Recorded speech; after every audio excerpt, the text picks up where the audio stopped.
juggling all these different tablets. A lot of competition out there, as you say.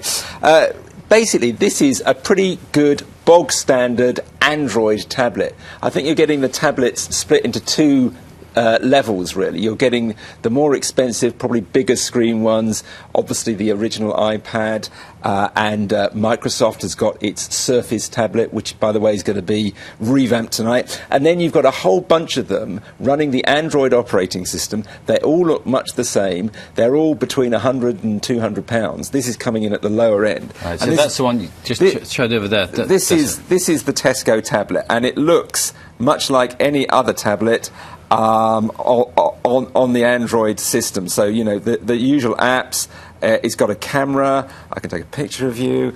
God, you are both looking wonderful this morning. Not bad, actually. And you say that's coming in around a price point of about £120? Yeah, about £120. Now, what's interesting here is what's Tesco up to here, because I interviewed the boss of Amazon last year.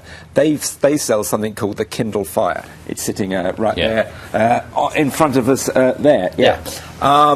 That they say, and that sells for £159. He told me, Jeff Bezos of Amazon, that they didn't make any profit at all on that. It's basically a loss leader to sell all their other services. So I asked Tesco, how on earth can you actually make a profit on this? They claim they still could. And I suppose what happens each year, the components for these things get cheaper and they drive down the price. But is that the price with not much memory, and can it get 3G and all that sort of thing? It can't get 3G. It's a basic but pretty competitive device, and it's obviously aimed at kind of tying in Tesco customers to the online world as well as, you know, visiting the shops. So we'll see if it works. There have been some failed attempts in the past. I got a tablet from Next about 3 years ago, which was a disaster. I nearly threw it against the wall. But this one seems, you know, a respectable, pretty decent one. The competitor, really, is the Google Nexus 7, which is more expensive,